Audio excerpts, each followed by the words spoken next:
NEET परीक्षा गड़बड़ी को लेकर आज अहम सुनवाई होगी। सुप्रीम कोर्ट में नीट परीक्षा को लेकर सुनवाई है।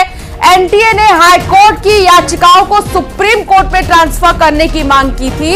छात्रों ने याचिकाओं में सीबीआई जांच की मांग की है।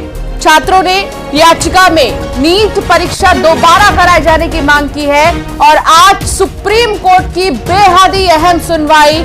तमाम याचिकाओं को क्या सुप्रीम कोर्ट ट्रांसफर होने के लिए फैसला देगा या कोई और फैसला सुप्रीम कोर्ट का सामने आएगा?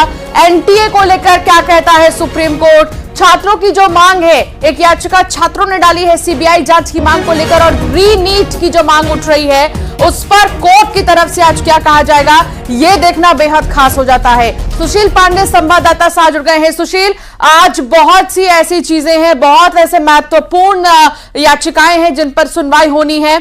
अभी वहां पर किस तरह की हलचल?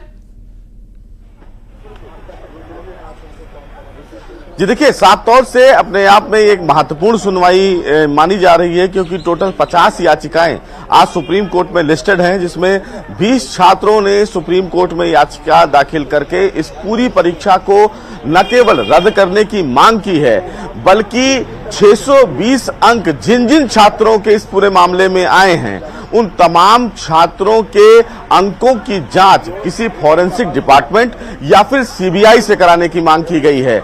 वही जो याचिकाएं दाखिल की गई हैं उन याचिकाओं में यह भी कहा गया है कि जिस तरह नीट में अब ये सबूत मिल रहे हैं कि अलग अलग राज्यों में मामले दर्ज किए गए हैं पेपर लीक को लेकर, इस पूरे मामले में अब पूरी परीक्षा को रद्द किया जाए और इस पूरे मामले को सीबीआई को हैंडओवर किया जाए ताकि इस पूरे मामले में सीबीआई जांच करे और ये पता लगाए कि किस तरह से सेंटर मैनिपुलेशन और तमाम छात्रों के जो अंक एक ही सेंटर पे एक तरह आए हैं उनके पीछे की वजह क्या है।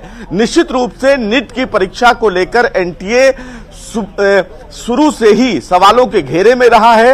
एनटीए ने खुद ये माना कि ग्रेस मार्क जो बढ़ाने की कवायद उनके तरफ से की गई वो फिलहाल गलत थी और इसकी जानकारी पूरी तरीके से सुप्रीम कोर्ट में एनटीए ने खुद दी। लेकिन अब जिस तरह से लगातार याचिकाओं की बाढ़ देश की सबसे बड़ी अदालत में आ रही है जिसमें तमाम छात्र सुप्रीम कोर्ट पहुंच रहे हैं, ऐसे में एनटीए की जवाबदेही बनती है। और आपको याद होगा कि पिछली सुनवाई में सुप्रीम कोर्ट ने 2 अहम बड़ी टिप्पणियां की।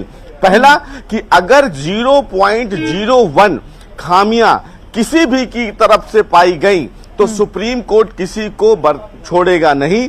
वहीं यह भी कहा एनटीए को कि जो छात्र हैं अगर वो शिकायत कर रहे हैं तो उनके ग्रीवांस को एनटीए तुरंत कार्रवाई करे, उनके ग्रीवांस के मामले को अनदेखा ना करे।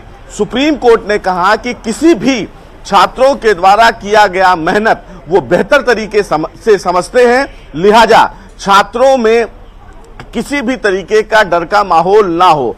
एनटीए की तरफ से सुप्रीम कोर्ट में यह कहा गया कि बिना एनटीए के पक्ष को सुने सुप्रीम कोर्ट इस मामले में कोई अहम आदेश जारी ना करे।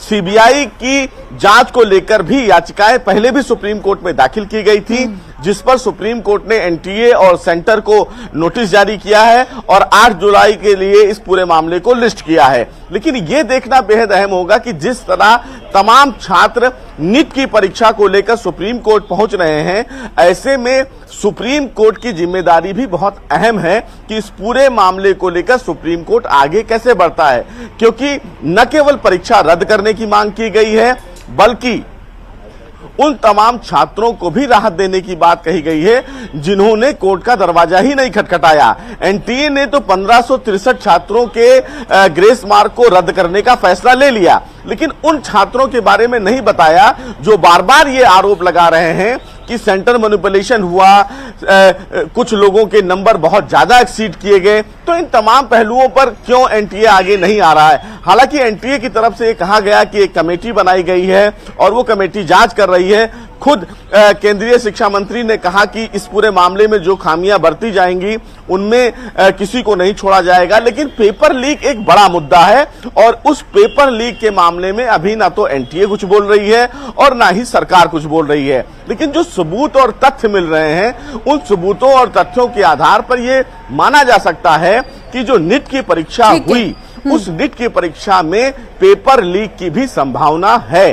तो क्या उन पहलुओं पर भी आने वाले दिनों में सुप्रीम कोर्ट आगे बढ़ता है या नहीं? लेकिन जो 8 याचिकाएं, जो फिलहाल माफ करिएगा, जो 50 याचिकाएं आज सुप्रीम कोर्ट में दाखिल की गई हैं, उन तमाम याचिकाओं पर आज देश की सबसे बड़ी अदालत क्या कुछ कहती है, ये देखने वाली बात होगी। बिल्कुल, और बहुत शुक्रिया सुशील, विस्तार से जानकारी साझा करने के लिए। आप नजर बनाए रखिएगा, कोई भी अपडेट होगा हम फौरन आपके पास